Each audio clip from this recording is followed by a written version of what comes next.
ಮತ್ತು ತಳಕು ಜಿಲ್ಲಾ ಹೆದ್ದಾರಿ ಮುಖ್ಯ ರಸ್ತೆ ಗಿಡ್ಡಾಪುರ ಗ್ರಾಮದಲ್ಲಿ ಸೇತುವೆ ಕುಸಿದು ಬಿದ್ದಿದೆ. ಪ್ರತಿದಿನ ಅನೇಕ ವಾಹನ ಸವಾರರು ರಸ್ತೆಯಲ್ಲಿ ಸಂಚಾರ ಮಾಡುತ್ತಾರೆ. ವಾಹನ ಸಂಚಾರ ಮಾಡುವ ರಸ್ತೆಯಲ್ಲಿ ಸೇತುವೆ ರಸ್ತೆ ಕುಸಿದು ಬಿದ್ದಿದ್ದು ಸುಮಾರು ದಿನಗಳು ಆದರೂ ಸಹ ಅಧಿಕಾರಿಗಳು ಕ್ಯಾರೆ ಎನ್ನುತ್ತಿಲ್ಲ.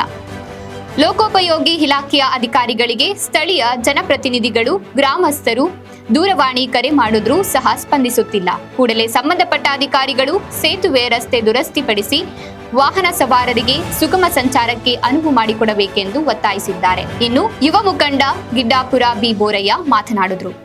ತಳಕು ಮತ್ತು ನಾಯಕನಹಟ್ಟಿ ಬಳ್ಳಾರಿಯಿಂದ ಬರ್ತಕ್ಕಂಥ ಗರಣಿ ಕ್ರಾಸಿಂದ ಮತ್ತು ತಳಕು ಯಾವುದು ದಾವಣಗೆರೆ ಜಗಳೂರು ಇಷ್ಟು ಸಂಪರ್ಕವನ್ನು ಕಲ್ಪಿಸಿದ ಜಿಲ್ಲಾ ಹೆದ್ದಾರಿ ಇದು.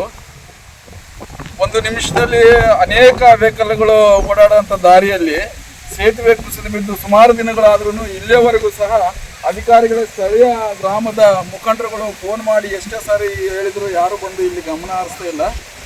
ಹಾಗಾಗಿ ಇದಕ್ಕೆ ಸಂಬಂಧಪಟ್ಟ ಇಲಾಖೆಯವರು ಈ ಕೂಡಲೇ ಈ ಕುಣಿಯನ್ನು ಮುಚ್ಚಿ ಈ ಸೇತುವೆಯನ್ನು ಅಭಿವೃದ್ಧಿಗೊಳಿಸಿ ಈ ದಾರಿಯನ್ನು ಸುಲಲಿತವಾಗಿ ಓಡಾಡಲು ಅನುವು ಮಾಡಿಕೊಟ್ರೆ ತುಂಬಾ ಒಳ್ಳೆಯದಂತ ನಾವು ಈ ಸಂದರ್ಭದಲ್ಲಿ ಹೇಳ್ತೀವಿ. ಈ ಸಂದರ್ಭದಲ್ಲಿ ಗ್ರಾಮಸ್ಥರಾದ ಮುಖಂಡ ಗಿಡ್ಡಾಪುರ ರುದ್ರಮುನಿ, ಗಜ್ಜುಗಾನಹಳ್ಳಿ ಯರ್ರಬಾಲಯ್ಯ, ಗಿಡ್ಡಾಪುರ ಚಂದ್ರಣ್ಣ, ರಾಮಯ್ಯ ಇದ್ರು.